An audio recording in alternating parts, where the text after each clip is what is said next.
Okay, so I'm sorry again for being late.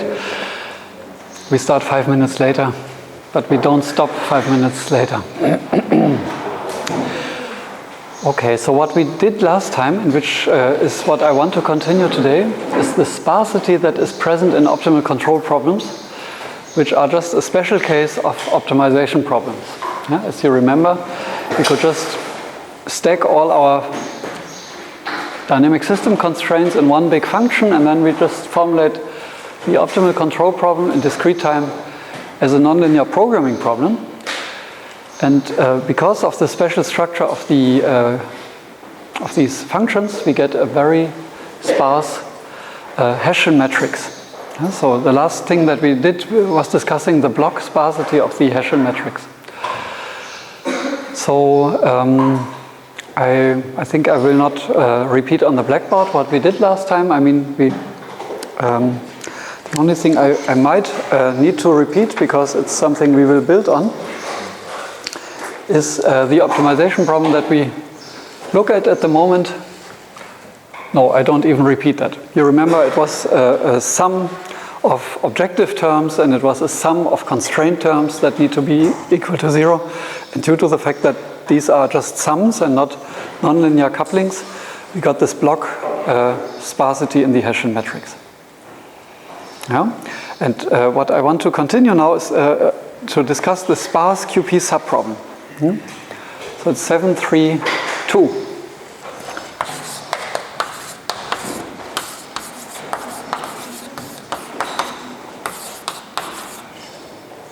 And if you remember, in one of the algorithms, which is very often used in optimal control, namely in the SQP method, we basically linearize all our problem functions, and we choose a Hessian approximation, and then we formulate something that is a linear quadratic approximation of our optimization problem.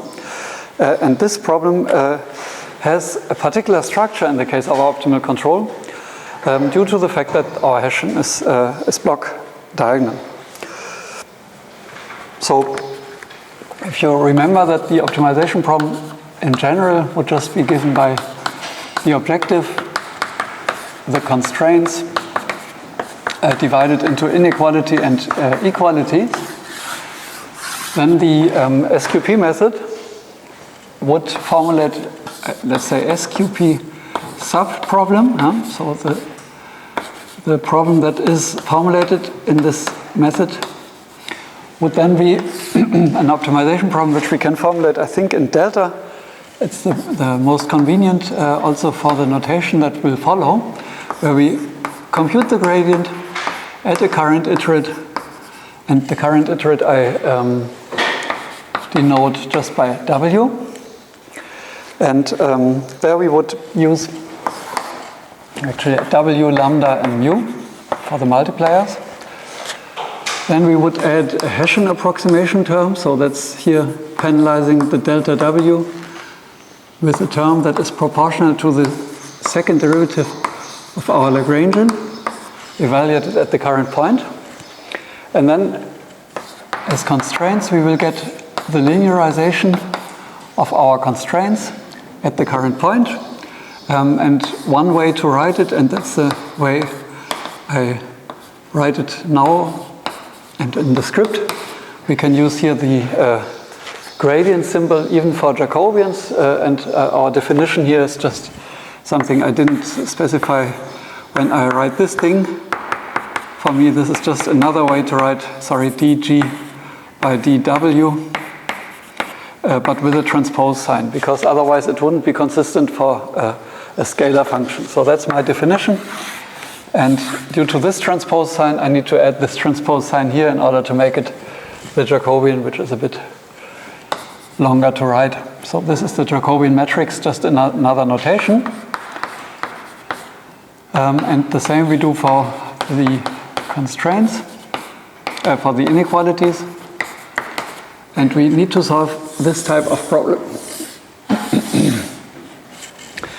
And I would like to discuss this. I mean, that's just recalling what SQP does. In all Newton type methods, something similar will appear, but SQP is the choice which I made to discuss the sparsity. So we discussed already that the second derivative of the Lagrangian function is block sparse, block diagonal. So we can also look at the constraints, and this will be even a bit easier. And at the end, I want to write down this problem in the specific form that we have, where our variables are, maybe I should say delta W is already given by the variables that are delta x0, and I order them maybe already in this form, delta u0, delta x1, delta u1, and so on. Yeah, so it's all the variables up to delta xn, which are actually the optimization variables in the optimal control problem. And so now we will basically write down this problem in more detail in the specific form that corresponds to our optimal control problem. Yeah?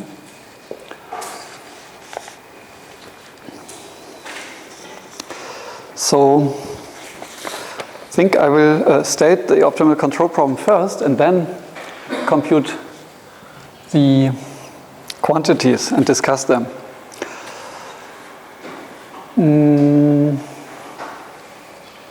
I think it's very useful to just, no, I think we start already by doing one thing. I mean, I just defined these, I said Qi would be the name for the block. You remember we grouped the variables into pairs where this would be delta W0, this would be delta W1.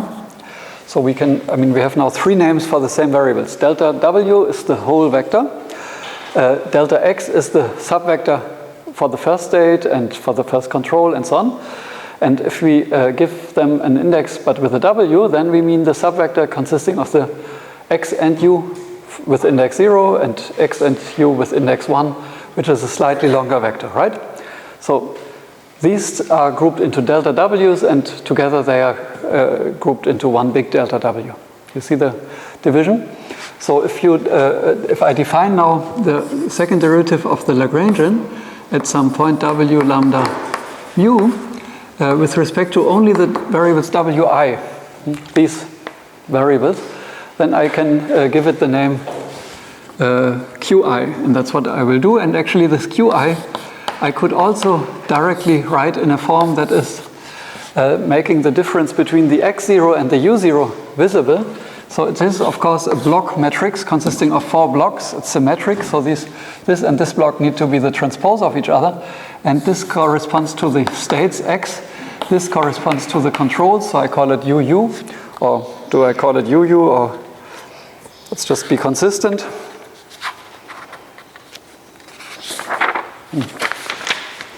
Want to be consistent with the script, sorry. Oh, here I don't have it even yet.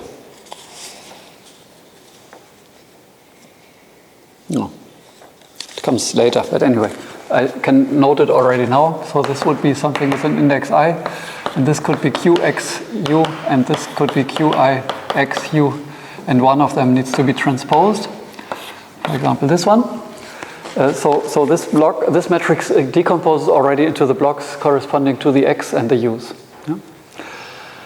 So this is what will appear here in this matrix. And so this second derivative of the Lagrangian, as I stated last time, will just consist of these blocks Q0 up to Qn.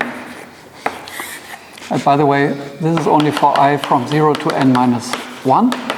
And the last, because it has only one state X, the last block will be only consisting, this thing will only be something that has the dimension of the state.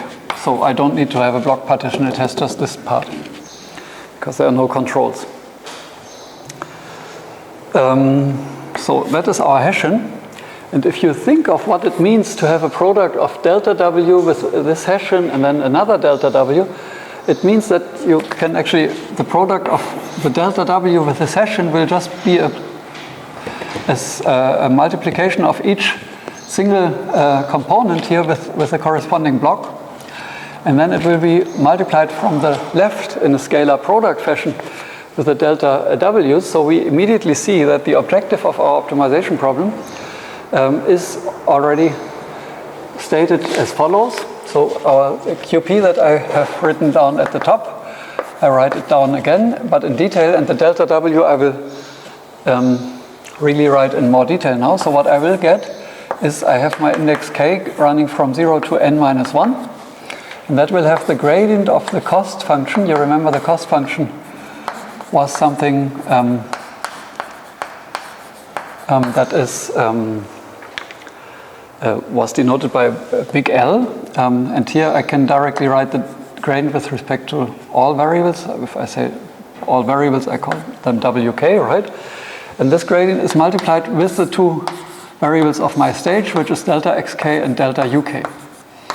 So this sum is most of the product of the Snubler f times delta w, plus, of course, the last term, which is corresponding to the gradient of the terminal cost times delta xn. Yeah? So this is the first part, and now comes the second part, which is corresponding to this Hessian block, which is now a sum of, let's just say k equals to 0, n minus 1. And we have all these joint blocks, which I could write like this: delta x k, delta uk, transpose, here is the qk, and delta xk, delta uk. And then the last term is just a delta xn transpose qn delta xn. So, of course, one can reorder these terms and have only one sum, so you could bring this and this together into one sum.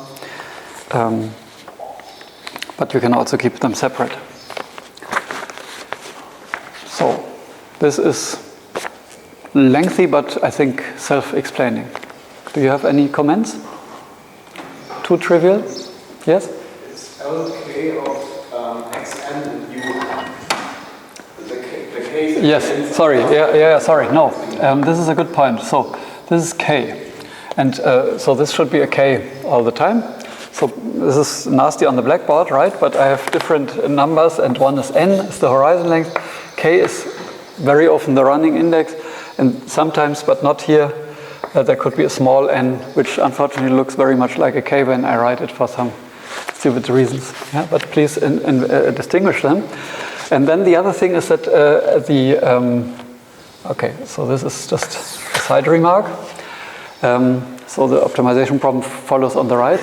But one thing I should also state to make sure that we are on board with it, maybe I write it down here at the top, is that W is, of course, also decomposed like the delta W. It's also consisting of x0, u0, x1, u1, and so on. And all these are vectors, so it's just a vector of subvectors. And if I have a big W there, a W without index at the top formulation here, then due to the fact that the subfunctions only depend on a very tiny subset of the W's, I already inserted those on which it really depends. Yeah, and here for this WK, I could have written XK, UK. But yeah, just, I'm lazy, so I use all three notations in one. So I use the W without index, the W with index, and the X and U with index. And they are all the same quantity in different contexts. Yeah? So please keep in mind, I mean, for the delta and also for the W it holds. So there's no further question. We can look at the constraints. For the constraints, of course, we need to remember what were the original constraints that we had. But now the beautiful thing about constraints is each constraint in our constraint statement can be linearized separately. Yeah, so we will just linearize each constraint separately. And if our original constraints, I will maybe just note them here. So in the form in which we had them, we just had, I think, something like fk, xk, uk minus xk plus 1 equals 0. So that was the original constraint, right? this might or might not be satisfied, but now we do a Taylor expansion of that constraint at the point which, okay, accidentally I denoted, this is now not a variable of the optimization problem, but this is now the point at which I linearize. So I need to get this function and make a Taylor expansion of that function. And the Taylor expansion of the function consists of first the function itself. Yeah. Okay, now I have it here on the right, so I leave it on the right, plus the linearization of this function multiplied with the delta x and delta u. So what is happening here is I need to have something, the Taylor expansion of this with respect to xk plus 1 will be minus a unit matrix times delta xk plus 1. So that's the easiest part. This one will depend on that and on that variable, so I will have a matrix df dx of xk uk, that's a Jacobian, times delta xk, and then the same thing for the derivative with respect to u, xk uk, and I forgot the index here, xk, times delta u, k. And that's already the Taylor series of my constraint, and I keep the 0 here, sorry, and the index goes from k from 0 to minus 1. So, surprisingly simple, isn't it? I mean, the funny thing is you just Taylor expand your constraint. And then you have the first row and the second row and so on. Each row separately of this linearization of the g's. So now we had a special order in our constraints, and I think the next constraint was our the sum of all these constraints, and maybe I write it down exactly. So the constraint that we had was this one. We said the sum of, and now I have a k again, but this is now the k in the sum, k0 n minus 1 of rk, yeah, of xk and uk, plus then the rn of xn. So this thing should be equal to 0. That's what we imposed as a boundary condition, boundary constraints, in this decomposable form, because we had this sum here. And now I just say this is evaluated at the current point. Yeah? It's already the constant value that is possibly non-zero at the in this SQP procedure, but now I need to also Taylor expand it. So this is just one vector in this QP. Like this one is only just one number. And the real variables are the delta w's, and so now I need to expand it also with respect to the delta variables. And okay, you can give it different names, but one way is to just say, okay, k equals 0 to n minus 1 times delta xk, delta uk, and here I have the Jacobians drk by d. Okay, both variables in one, I call it wk. This is a small mix of notation, but you know, this is the same as the delta wk. And then I have the last term, this one needs also to be Taylor expanded, and I have drn by dx evaluated at xn times delta xn. So that is the, and then I say here plus. So that's the Taylor expansion of that constraint. And I can go on for the inequalities, and I will get something like this. I put that always here on the right side. hk, xk, uk should be smaller than 0 for k equals to 0 to n minus 1. But now in this optimization problem, not xk and uk are the variables, so this is now a constant, but the variables are the deltas, which I get from now, how did I write it here? So here I can directly write it, hk by wk at wk times delta xk and delta uk. Okay. So, and we had a last constraint, which was the terminal constraint, this one. And of course, together with the linear terms, this is dhn dx at xn times delta xn. And I'm ready. So this is now the long version of that QP. Of course, we can give different names to these things, and that's what we did in the script. So for example, this quantity we can give the shorthand A, K. It's customary to give this the name BK, because it has a lot to do with linear systems. And this is an AK matrix, and so you can shorthand all these matrices if you like. And in order to stress that they are fixed data of the optimization problem, and the only variables are the delta W's. So please keep in mind when you see this problem here, for example, when you see this XK and UK, they are not variables of the optimization problem. Neither are these variables of the optimization problem. Okay. So this QP is what we want to solve, and it has, interestingly, I think this is interesting, it looks a bit like, actually, it's a special case of the optimal control problem that we stated before. I mean, it's just an optimal control problem where all these functions turn out to be linear functions, or all the constraints, and where the objective function is quadratic, linear and quadratic. But it's still a sum of independent terms. And this is only due to the fact that our hashing is decomposed. Okay, so it is a sparse QP, and now the question is how to solve a sparse QP. Are there questions regarding this problem statement? Would you be able to derive it yourself based on these data? I think it should be possible, but I might have used so many different notations or whatever to confuse some of you. So maybe I should say that sometimes I use, and I excuse for it, right? Maybe I shouldn't, but we can discuss, but different people use different things, and I use all these symbols, but try to clearly define the transition. So sometimes I use nabla, in particular when I have a scalar function like here.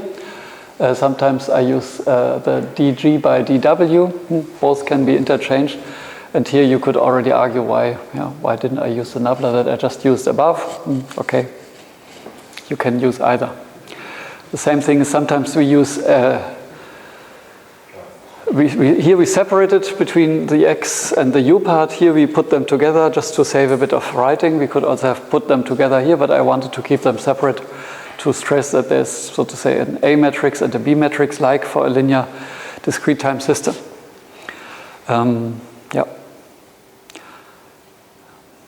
So maybe these things are all a bit arbitrary, but I mean it's a correct statement if I didn't make an error.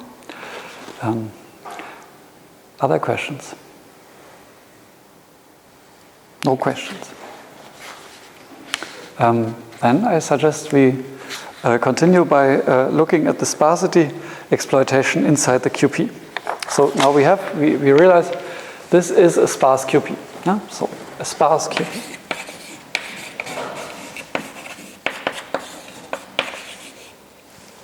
Sparse because all these matrices, the Jacobian matrix, if you would write them as a big matrix, they would be containing a lot of zeros due to the fact that you see, for example, here in this constraint.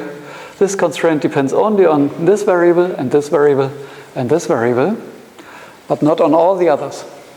So it will actually be just 3 blocks in a very long row of the Jacobian matrix, in a very long block row. So how do we exploit sparsity in QP solvers?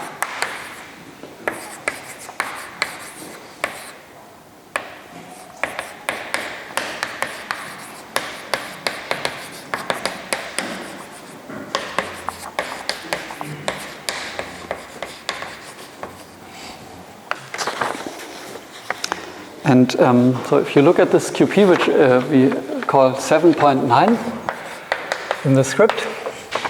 So if you look at this QP, you could solve it in many different ways. And one is you just find a QP solver that is meant to solve sparse QPs.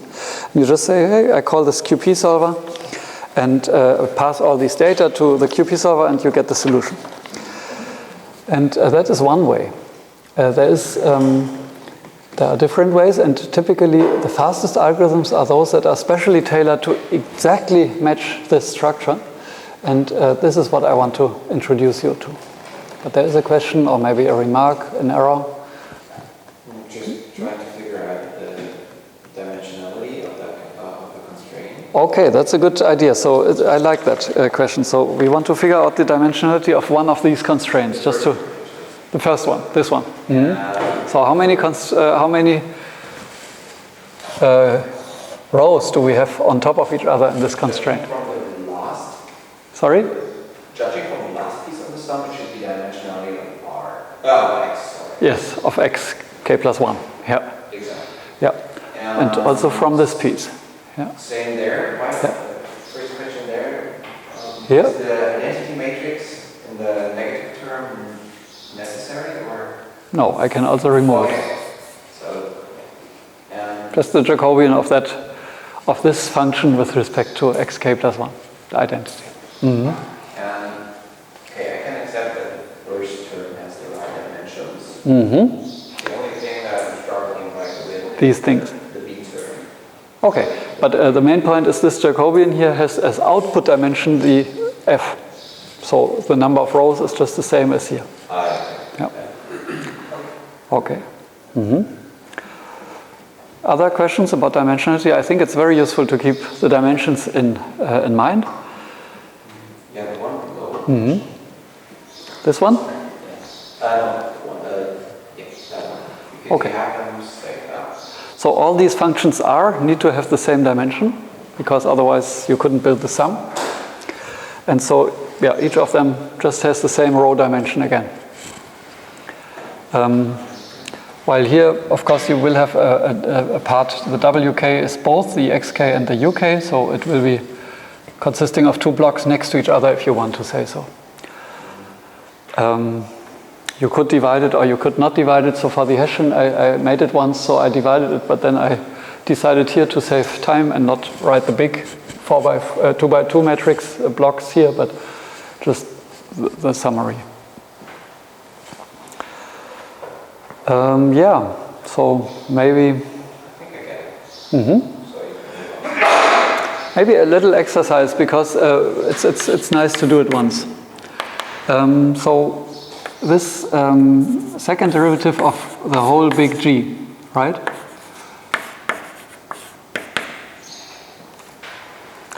I don't want to do it all, but just the first row, because you cared about the dimensionality.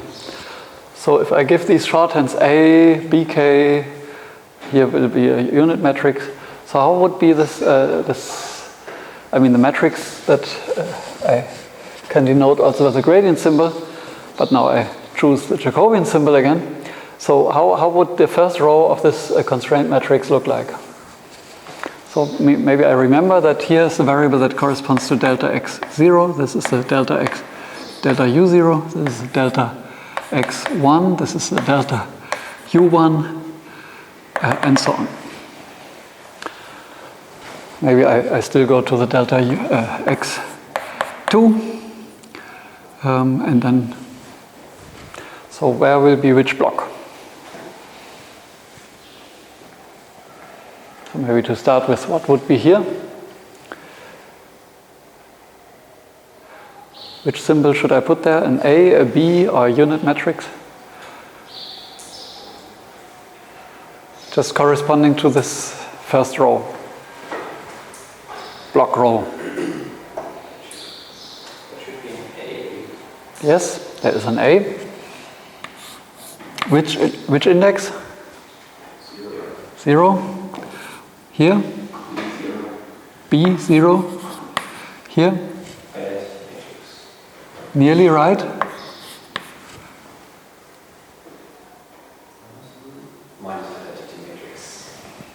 Right? Here? From there on, it's only 0. Exactly. So let's also do the second row, because it's nice. So the second row will be the same thing, but now with k being 1. So which variables will it be? I mean, these are not part of the matrix. It's just for my own bookkeeping, right? So does it depend on x0? Maybe someone else? No? So there will be a 0 block here. U0, also zeros. X1? It's A1. Yeah. And then B1. Yes. And then minus negative. Yeah, great. Okay, and then zeros from there on. And okay, and then we can continue, and at the very end we would have all these blocks here corresponding to these equalities, which we could, after the last of the system constraints is stated, we could just put all of these in the last row. And there it turns out that we have one row that depends on all variables, a block row. But I didn't give shorthand names to it, so I will not put them here. So this is just to have an exercise, to keep in mind. If you multiply this whole thing now with the vector, with these components, then you will get, as the first part of it, the first of these constraints, and as the second one, this one, and so on. So that's maybe helping again to make the relation between the big matrix, this is the sparse Jacobian, and this is the way that's much easier to write, I think, than to just place the blocks at the right locations. The good thing about Casadi, if you call a QP solver in Casadi, you can actually state your QP in a form that's looking more or less like this. And you don't need, which you wouldn't need to do with a not so convenient interface for QP solver, you could also, of course, just construct this matrix and pass that matrix to a QP solver. Okay, but now we want to exploit the sparsity of this QP in the QP solver. Yeah, but there's first another question. Yeah. So there are two options how we can add like a problem to the QP solver. Any recommendation? Sorry, what? Any recommendations? What? Way to use? Whether we should rather have a sparse matrix that we pass to the QP solver? Oh, it depends on the. Exploit sparsity ourselves. I mean, sorry. The question is just what environment or what interface you have to your QP server. So if you have a convenient interface, you state your problem in terms of sub-variables like we do here. But if you have not such a convenient interface, your QP server just has one vector of optimization variables W. It doesn't allow you to make any distinction between these parts of the vector. And in that case, you have to pass this matrix as a whole. But it's less convenient. Computational-wise, at the end, it will be translated anyway to something which is, if you pass it to a sparse general QP solver, it will be translated to something like this, but a sparse matrix.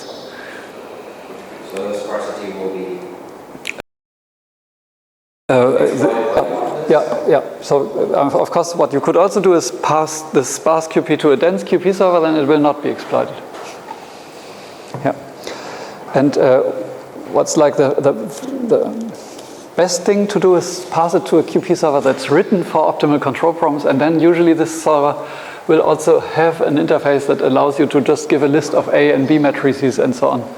And it solves a sparse QP which has the optimal control sparsity, which is a special form of sparsity. Okay. So I would like to explain two ways and a hybrid way to exploit the sparsity in a QP. And the two ways to exploit the sparsity, the two big ways, are first of all a procedure that we call condensing, and which I will explain first. And the other is to direct sparse solution, which I will explain a bit later.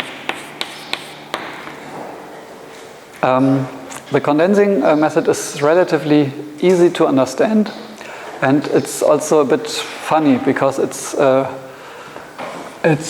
very much related to what we explained last time was the sequential approach. So maybe I just look at this QP that we have here on the left blackboard at the bottom, and we see that there is a very special relation between all the U's and all the X's.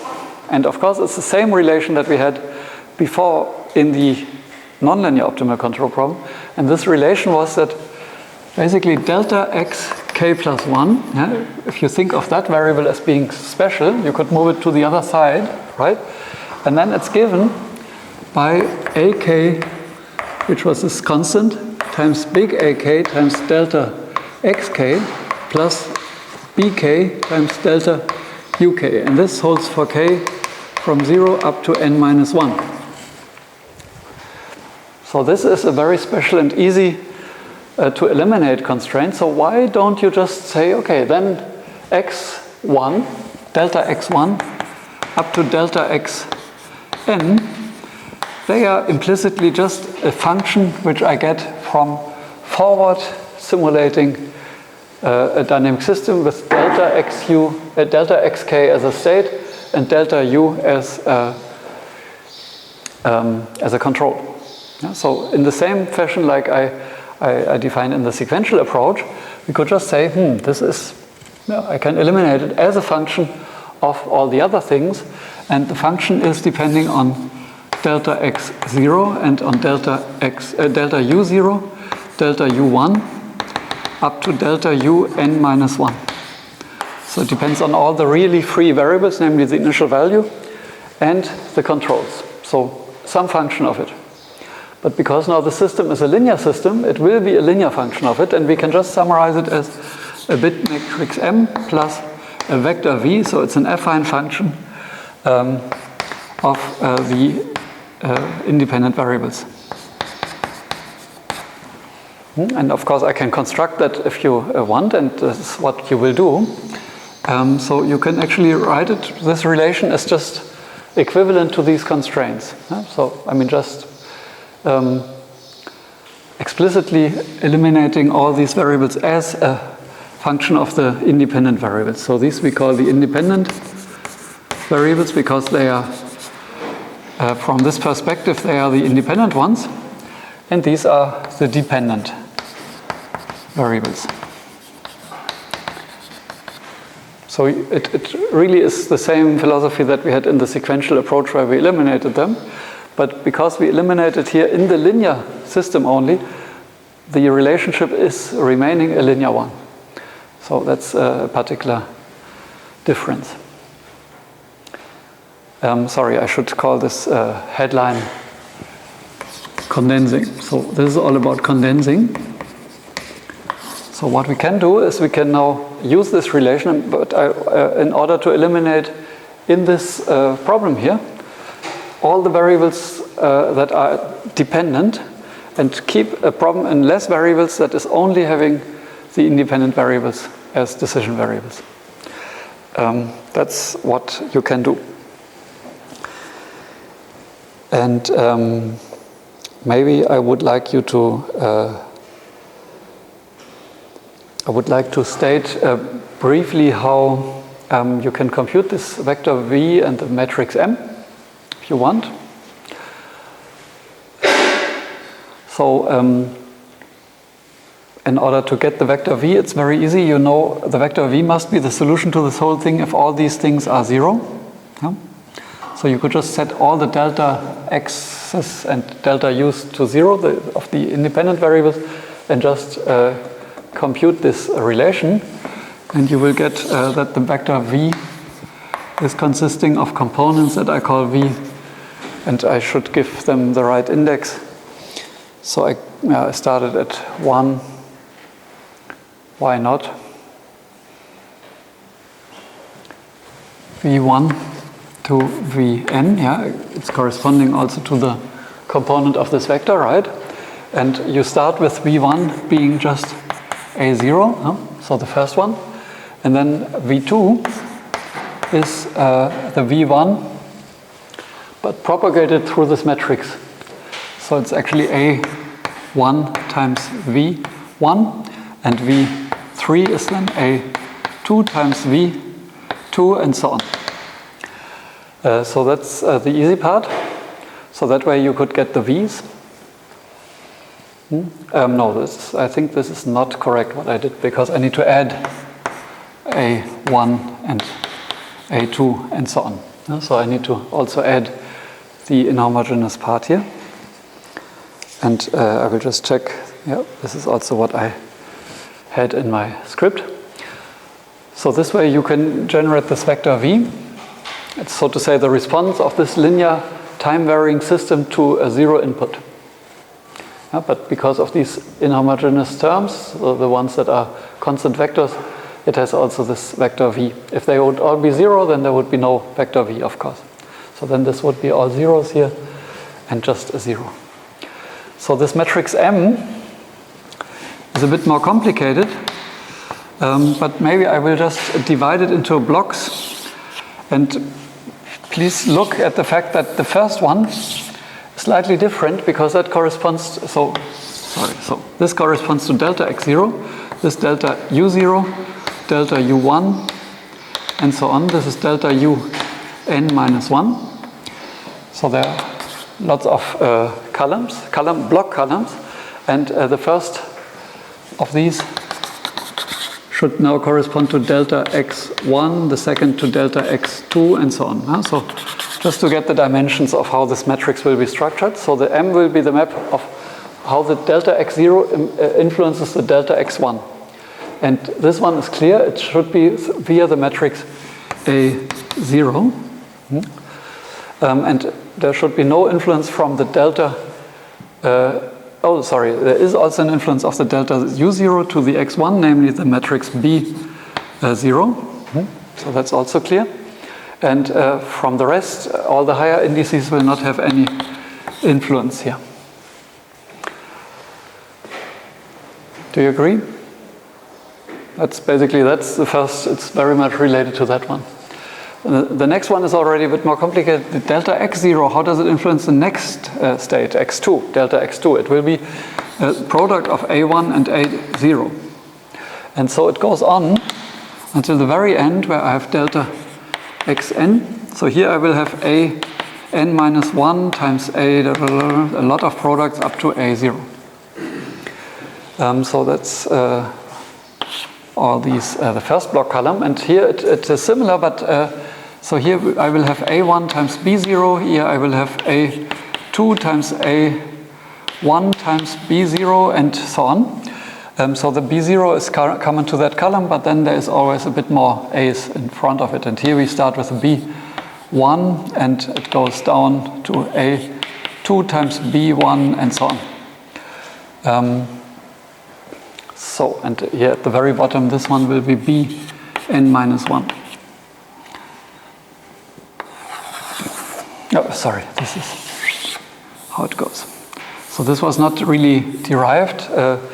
It's actually recursively putting these formulas, putting them together for each of the special cases, and you get this matrix. And that's not very mathematically satisfying, just to derive an algorithm.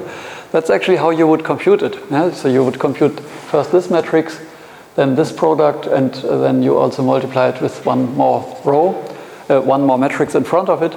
And the same you would do here, right? Or just multiply it with A1, then the same thing with A2, and so on. So you can actually compute all these block columns very easily with a similar recursive algorithm like this one. But in order to understand what we do here from a linear algebra perspective, I also like a different way to look at it. And this way is that I just say, we have our Jacobian here, so different perspective.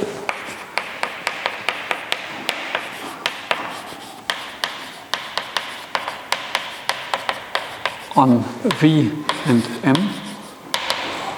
So how is this different perspective?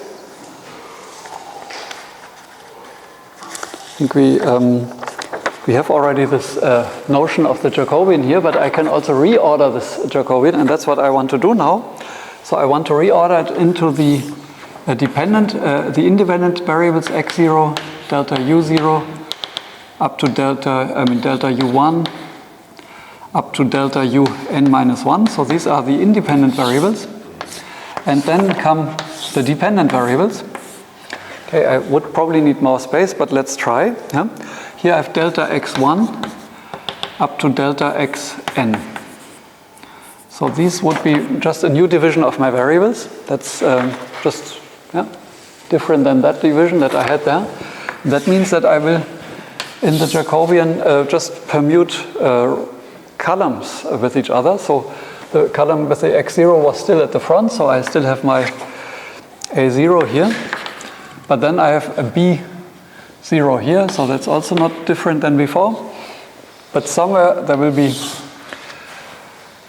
a change. I mean, the b's come now b1 up to, where do we have it here? b n minus 1. And that's where I stop already.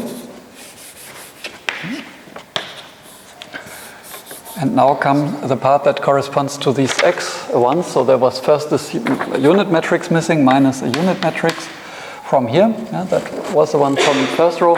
Here I miss not only the unit matrix, but also the A1 matrix. And the A1 matrix is now corresponding to that entry here. So the A1 matrix must be here. And the unit matrix for the delta x2 traveled here. So it's the same thing, just with different columns. And it turns out to just have a minus identity until the end. And here will be an an minus 1. So these are all blocks. Okay? And if you look at this matrix, you could just say, okay, that's clear and logical. I have some matrix which I could call, this is a big X. This I could call a big Y. And this big Y is actually an invertible matrix because I have all these unit matrices on the diagonal, and then it's lower triangular.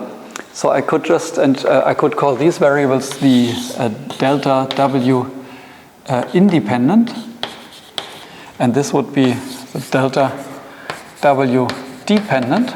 Yeah? And then the whole equation system that I have, I could just write it like x times delta W independent plus y times delta W dependent is equal to, okay, sorry, I forgot to state the vector, which is these a's, right?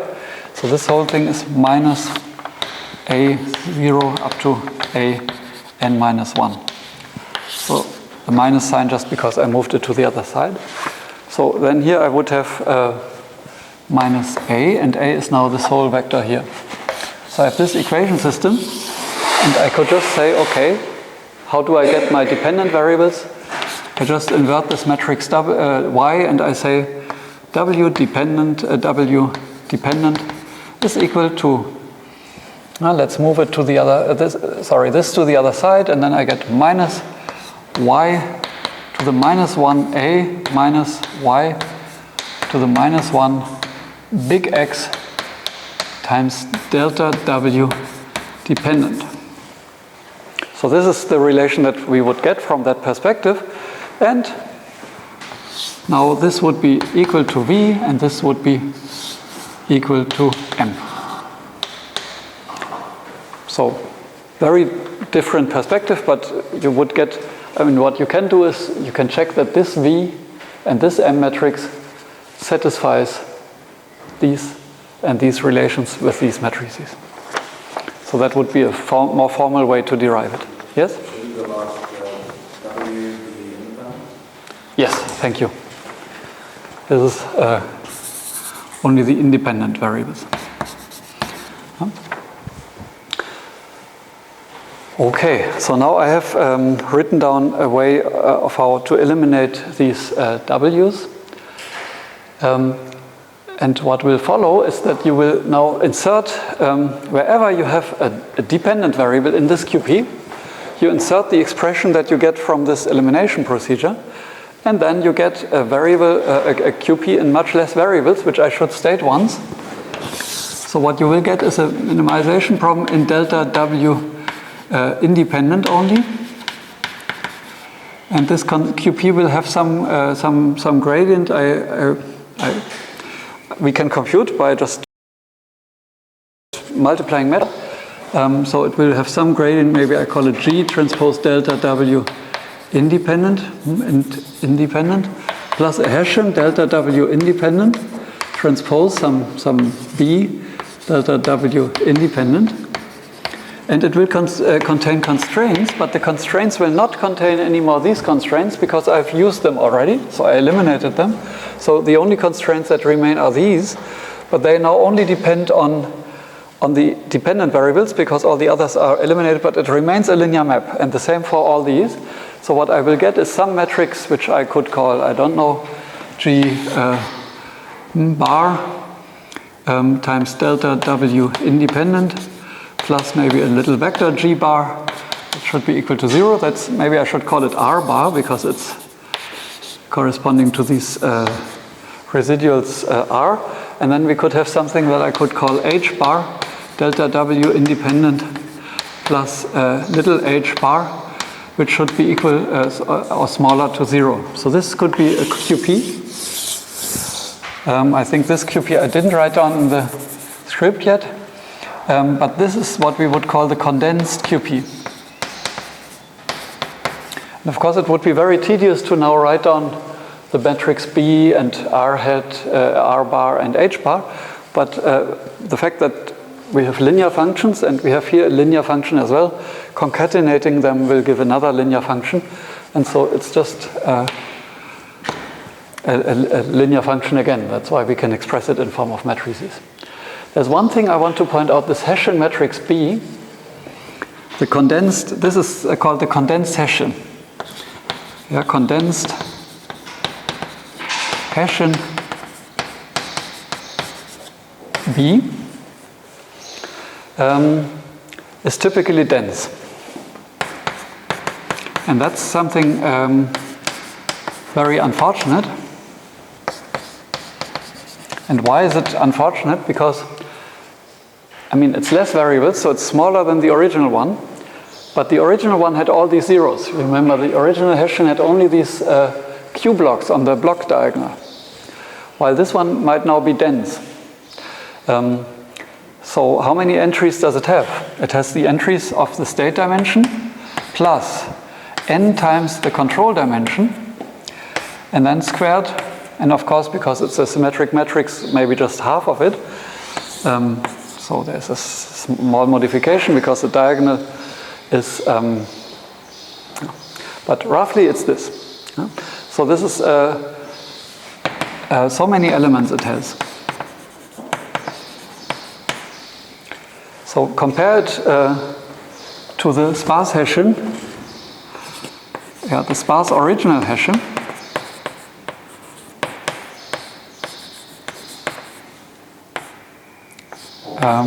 How many blocks? It had many more variables, right? It had all these dependent variables as well. But how many did it have? Just think of it. How did it look like? It had these blocks up to this, and then the last block was the single block, right? So that was the sparse original Hessian. And these were n blocks. So it was n, big N, times nx plus nu squared. Okay, there should be a half because they are symmetric.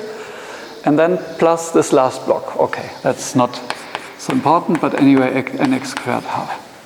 So this is the number of elements that the sparse original Hessian had. And if you now look at it, this has n squared, big N squared, and this has just big N as complexity. So you see that for long horizons, when this n gets big, the dense Hessian, even though it is a smaller matrix, I mean the dense one is a matrix which has only the controls. I mean the first block is the same, and then it has all the controls, which might be a bit smaller. This could be the condensed Hessian. It's smaller, but it has it can have more elements depending on the horizon length. So condensing is only good for short horizons, roughly. And then that helps. It makes for the best and most efficient algorithms, but only on short horizons.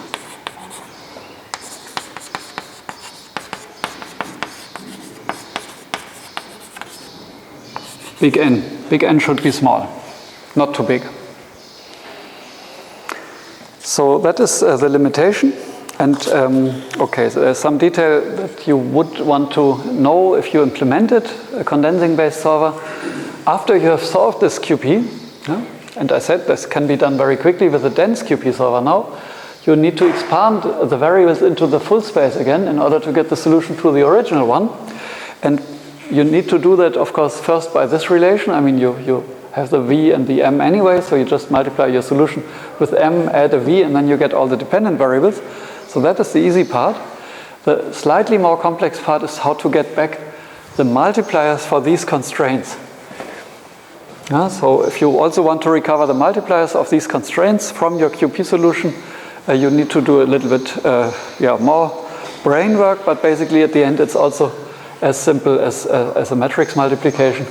So you use the solution of this, which has already multipliers for all inequalities, and it has also the multipliers for these constraints already, but it doesn't have the ones for these, and for that one you just check the Lagrange gradient and reconstruct it. So there's really a clean way of how this condensing-based QP solution works. You first bring your QP to the small form, you solve it with a dense QP solver, which can very often be very fast and very efficient, and then you expand the solution back into the primal and dual variables, and you have basically solved that QP.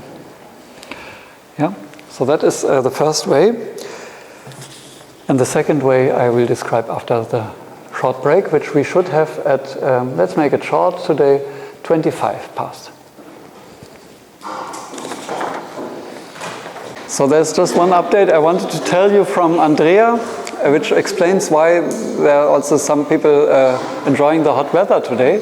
So the videos are uploaded now. I hope that I don't lose you as well.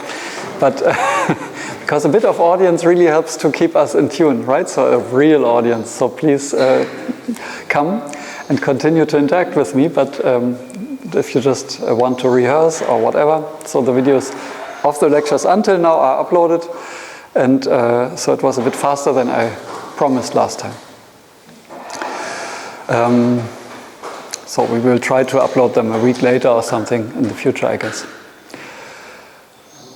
Yeah, we just discussed in a large detail how you could come to this condensed QP, and I sketched how you could get from the condensed QP solution to the sparse QP solution back. And as a whole, this whole thing is a procedure to solve a sparse QP. Yeah? By using a dense QP solver and a lot of linear algebra. There is another way, and that might be more beneficial in particular if you have a long horizon length, and that is that you directly solve the sparse QP, and this sparse QP has a very special structure that is already present in the blackboard last time, but I want to outline how it can be exploited in a Newton type method, and to give you already the idea what is the complexity of that algorithm. And in order to simplify the setting, so this is about sparse KKT systems. So that's the alternative.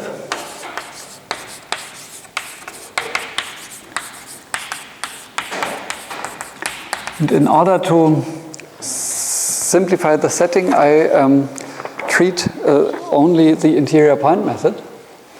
And I would like to point out that at least if you would use a primal barrier formulation of an interior point method, there are no inequalities left. So the inequalities are all part of the objective now with these logarithmic barrier terms, and they turn up in the Hessian very strongly and so on, but for the sparsity it just doesn't change anything. And in order to simplify things, I also omit all the other equality constraints, and then I can just say the QP that I want to solve in one iteration of a Newton type method applied to the interior point system. Yeah? So regard Newton step inside sparse interior point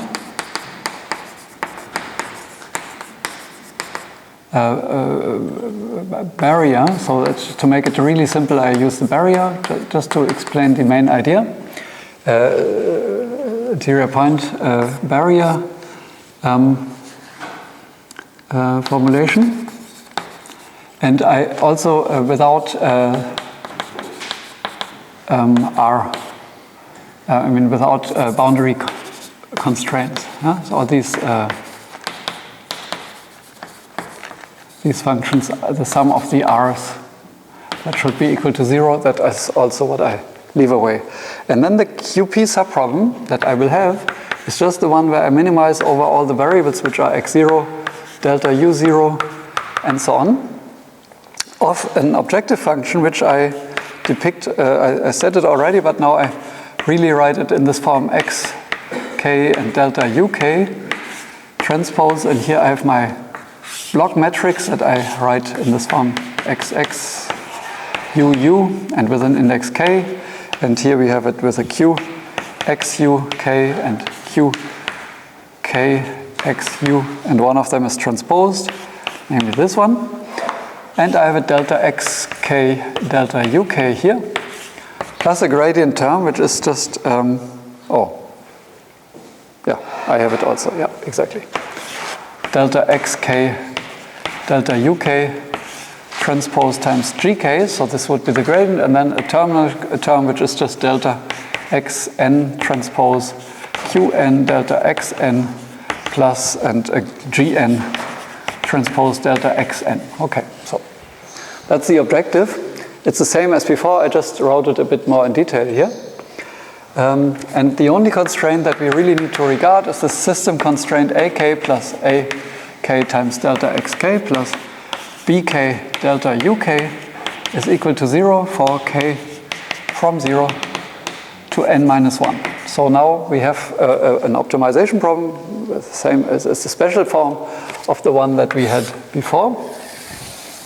Just a lot of terms are left away, and we can leave away because we think that the inequalities are part of this Hessian in the primal barrier formulation. So this is just one Newton step of such an interior point method.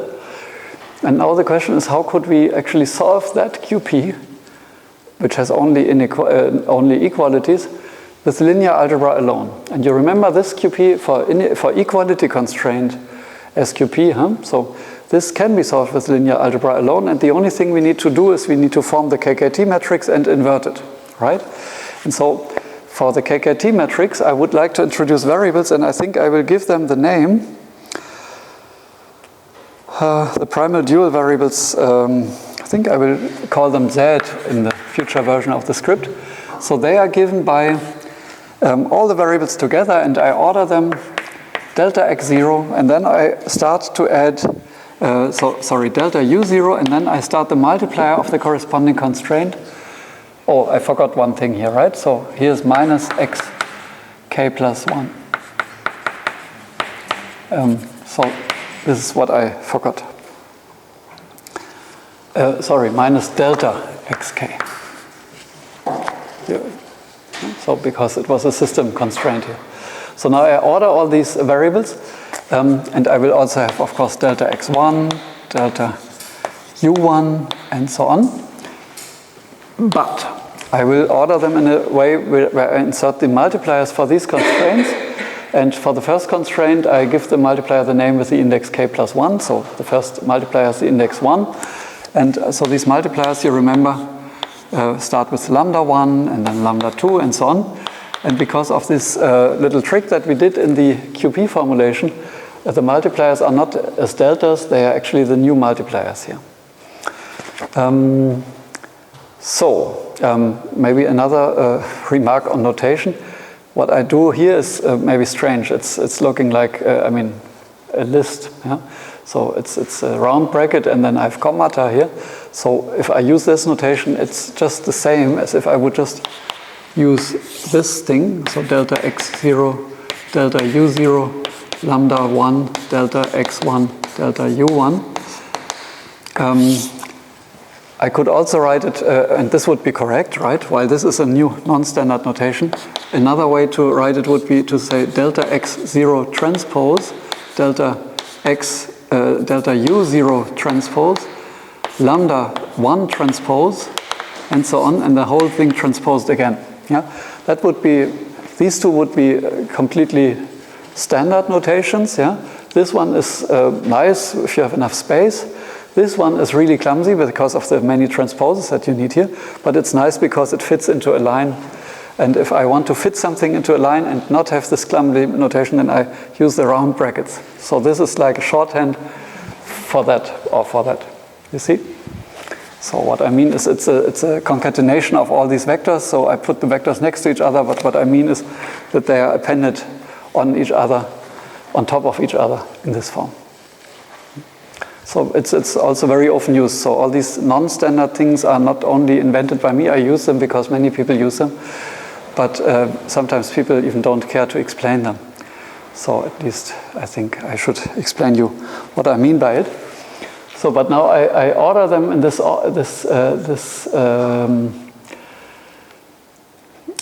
specific order, starting with an x, a u, and then a lambda, then another x, a u, and another lambda, and so on. So I really interleave the primal and the dual variables. And if you think of the original system that we had a Hessian and then we had a Jacobian. Yeah, so then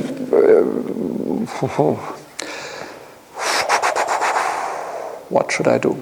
How do I briefly explain it? So you can form the Lagrangian of that problem now. So write down the Lagrangian function, and it's a function of all these variables z. Yeah? So you can form the Lagrangian of the QP as a function of z. I will not do it, but you can do. It contains all these matrices. And then you can say, I want to just solve this system. This is now z. Second derivative of the Lagrangian of this QP with respect to all z's times delta z should be equal to minus the gradient of the Lagrangian with respect to all z's. Yeah, so this is primal dual, so that's the full KKT matrix. This thing is the KKT matrix. So that's nothing else than what we did all the time with Newton type methods, right?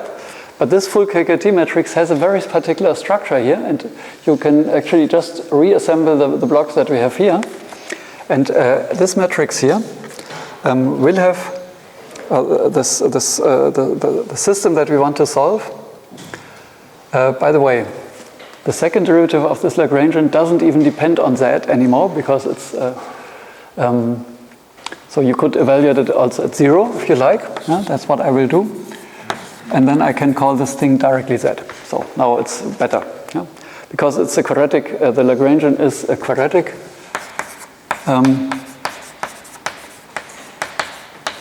So this is the linear system that you want to solve in order to find the minimum, the solution to that system. So this is the KKT system. This whole thing is the KKT system. And we don't care so much about the Lagrange gradient of this thing. That's easy to write down. But what I care about is this matrix. And if you now reorder the variables in that form and you have the Lagrangian, then you can look at which, I mean, I will write it down in a big form. And I just recall, this was delta x0, this is delta u0, this is lambda 1, this is delta x1, delta u1, lambda 2, and so on. And the same on this side, of course, it's a symmetric matrix. Delta u0, lambda 1, delta x1, delta u1, and so on. Lambda 2 maybe. Okay, so now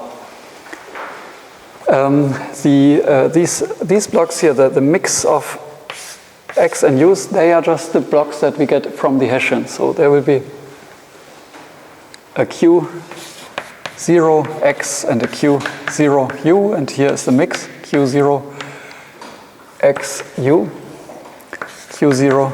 q0xu. But the terms that correspond to the constraints, they appear actually here in these rows with the lambdas. And they are actually the ones that we had from the constraint Jacobian, and what we will get here is an A0 and a B0, and then the negative unit matrix we get now here corresponding to this x1. So here's a minus 1. Yeah, on that block that corresponds to that block here. So here's a 0. There's no double dependence on lambda. Yeah? Now, interestingly, here and here we get the transposes of these, which we can, we could deduce it from symmetry already, but you can also get it, it's the gradient of the Lagrangian, so with respect to lambda 1. So you get these things. So what, due to symmetry, we will also have here -1, but you can also not.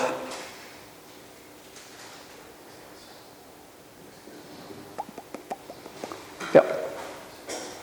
Here is the Q1x, and so here we start to have Q1u, the same Hessian block again.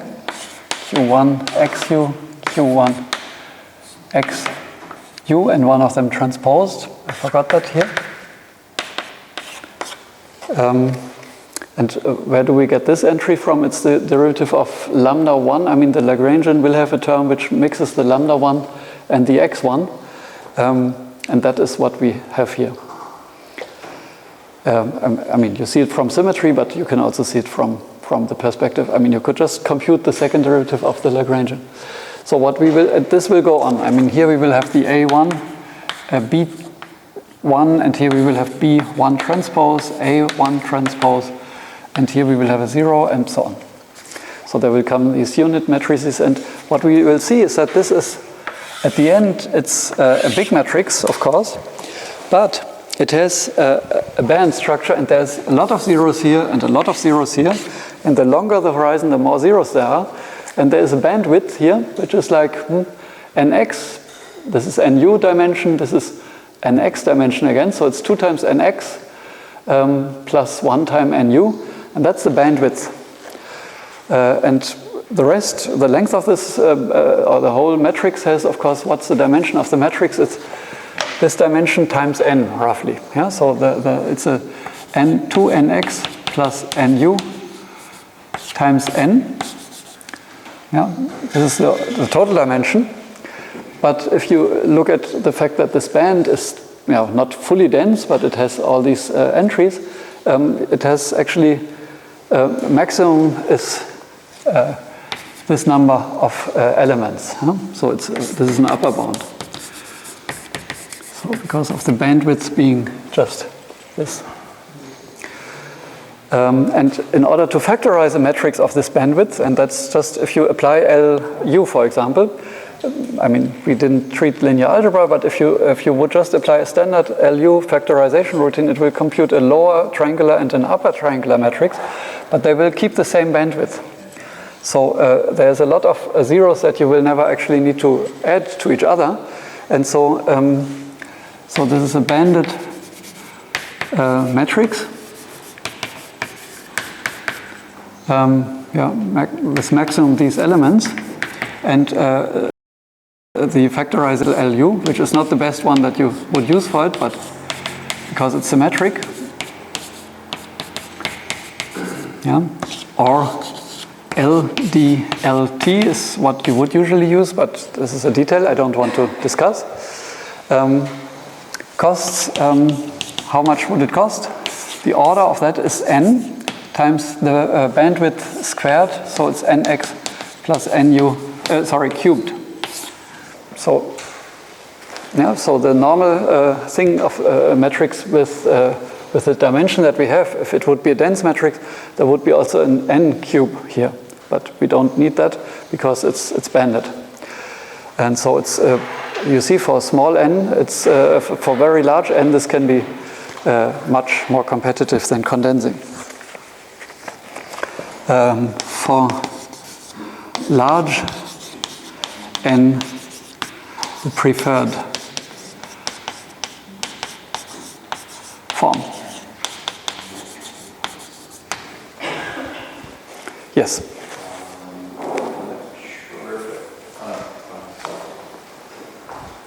Okay. Okay.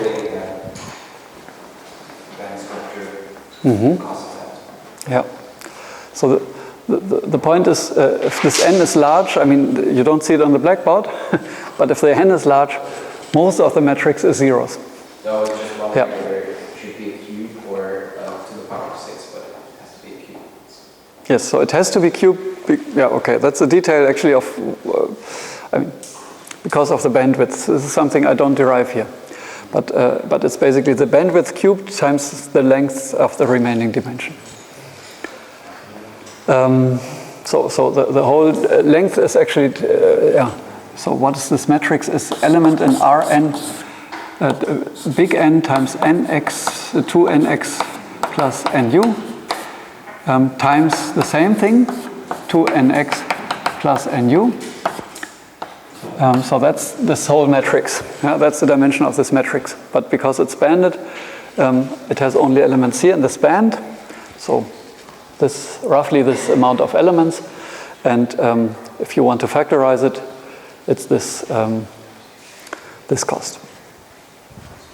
Up to a factor, maybe. I'm wrong here by a factor of 10 because you might use symmetry. Usually you gain a factor of 2 by exploiting symmetry and so on. Maybe I should say what is an LDLT factorization just to get the idea. So if you have a symmetric matrix, you can find a lower triangular matrix, a diagonal matrix, and a lower triangular matrix, the same actually transposed. So you can decompose any matrix that's symmetric if that's if A equals A transpose. Yeah? Then you can find this thing. And so this basically is an upper diagonal matrix. This is a lower one, so it's you could also just say L times U. But here the L and the U could be different, while here the D times L transpose is very specific, and you need less memory and less operations to compute it. And that's why it's called LDLT, because of this mathematical notation. Huh? So very funny in linear algebra, you call things like QR factorization, and then you write Q and R, and you call them LU factorization and LDLT. So it's all related to the symbols that you use in denoting the matrices. Yeah, the only exception is Cholesky factorization, which comes after a name of a person, which is only applicable to positive definite matrices of this form, where you would have A equals L times L transpose. But that's only possible for positive definite ones. This one is not positive definite, and it might have some negative entries on this diagonal. I think I will not detail the linear algebra here. It's not a course on linear algebra. The main point is it's sparse, you can use it, and we will learn a much more tailored procedure, which is maybe a factor 6 or something faster than the general LU factorization after looking at the next chapter of dynamic programming. But I think we will still do one thing that I need to add into the script, and that is a method called partial condensing, which I want to start next time with. Because it's a new novel thing, just 2 years old, but very useful to know about. Another hybrid mix between a sparse formulation and a condensed one, which actually leads to the fastest algorithms that are around at the moment. So I want to tell it to you. Okay, so I thank you very much, and we see next time, I think in 2 weeks, because next week is adapted to the weather, a free week, no lectures. So enjoy the holiday or the study time, and see you in 2 weeks. Thank you.